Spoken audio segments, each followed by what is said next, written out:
Hello Bond fans and welcome to the Bond Bulletin. Let's be brutally honest, James Bond is in a bit of a pickle. In our modern world with satellite tracking, GPS, smartphones, AI drone strikes and cyber warfare, a hacker in a basement could technically do 007's job, so the need for a traditional gentleman spy has almost evaporated. Much like Bond himself in the last film, No Time to Die, where he was blown to smithereens. So the franchise is at a point of restarting, rebooting. And under my video that I put out about screenwriter Stephen Knight and what he is probably planning for the next Bond, a lot of you voiced support for quite a radical idea. What about the next James Bond being a gritty period piece set in the 1960s, the very era where the cinematic James Bond began? And indeed, it's worth to think about that. What if the only way forward is to go back?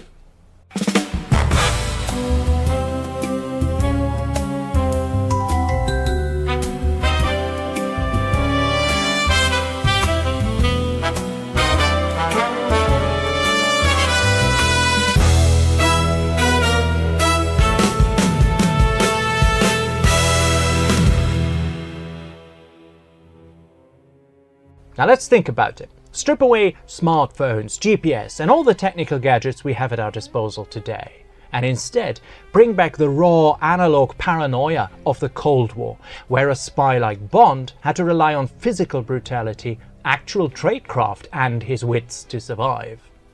But how could this actually work on screen in the cinema? In just a few minutes, I will be pitching a concept to you of a 1960s Bond reboot, complete from a brutal Berlin opening to a spectacular Alpine climax, to show that it's not just a fancy idea, but an actual way to relaunch the Bond series. In the end, you decide. Would you go see it at the cinema, or would you pass? Now let's look at the cold hard truth. Modern technology is an absolute narrative killer for a spy film. When Ian Fleming wrote the original books, espionage was all about isolation. You were behind enemy lines, completely on your own, relying on your wits and your training. And today, well, Bond has a direct earpiece link to Tanner, Q, or M, or Moneypenny in a London basement, who can, if they need to, hack a satellite, disable a security grid for him, or track his exact heart rate from 3,000 miles away. The physical stakes have evaporated. And because the world has changed, the villains had to change too. We went from larger-than-life figures operating out of volcanic craters or even space to tech billionaires mad about fake news, algorithms, data centers and nanobots. Sure, it's absolutely realistic, but visually sterile. The grand, romantic, old-school espionage gradually went away as the years went by. A 1960s setting would immediately restore the physical stakes. Now let's say 007 is in East Berlin in 1962 and things go sideways. There's no calling for backup, there's no GPS to guide him out. And if he needs to steal documents, well, he has to use a physical micro camera and then get that physical roll of film across a heavily guarded border as it was back then. Every single action would require immense physical effort and carries immediate danger. This world, the analog world of the Cold War, would make Bond a predator again. Furthermore, from a pure visual standpoint, the aesthetic power of this era is literally unmatched. We're talking about the peak of mid-century design. The clothing had texture and weight as we know from the early Bond films. The architecture was bold and menacing and brutalist. Cars weren't driven by computers, no, they were roaring mechanical beasts. A 1960s period piece doesn't just change the script, it completely transforms the visual canvas of the film into something breathtakingly stylish. So how do we take this flawless aesthetic and turn it into a gritty, modern masterpiece to relaunch the Bond franchise? This is it. Here is the pitch, complete with plot holes and whatever. It all starts in a divided Berlin. Snow is falling. A seemingly uninteresting but visibly nervous man is crossing a border checkpoint. The man is a defector smuggling a microfilm. He doesn't know he's being watched from both ends of the street. Suddenly, out of nowhere, the defector is struck by a silent impact. No sound, no muzzle flash, just a brutal invisible kill. The shooter, in Soviet uniform and with proper credentials, has no trouble retrieving the microfilm a few minutes later. Enter James Bond, who has been watching quietly the whole time. A chase erupts, ending in an underground station with both men ready to fight. Bond kills the assassin, recovers the film, but as the assassin dies, he utters a phrase that chills Bond to the bone. The architecture is already built. It's the gritty opening in a hostile environment that was one of the focal points of the Cold War. As the main title sequence begins to roll, the film's name is revealed. A Shiver in the Blood, hinting at the feeling an assassin feels right before the kill. Oh, here's the police, by the way. With the microfilm now in the hands of MI6, blueprints for a massive subterranean installation in the Swiss Alps are revealed, codenamed the Iron Lattice. The only lead that MI6 has to make sense of the blueprints is Gideon von Kleist, a fiercely brilliant Anglo-German industrialist who has offered to fully fund and engineer a state-of-the-art emergency bunker for the Swiss leadership. MI6 hatches a plan to get Bond close to von Kleist at an exclusive high society gala to celebrate the opening of a massive, cutting-edge cultural center he just built in Istanbul. A masterpiece of mid-century brutalist architecture.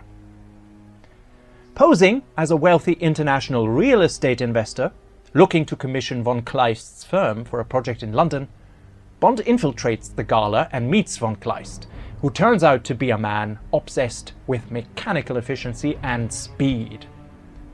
He challenges Bond to an exclusive high-stakes hydrofoil race across the Bosporus as a condition to get into business. Winning would earn Bond an invitation to von Kleist's Swiss headquarters to finalize the London deal. For the sake of not making this video overly long, let's quickly summarize what happens next.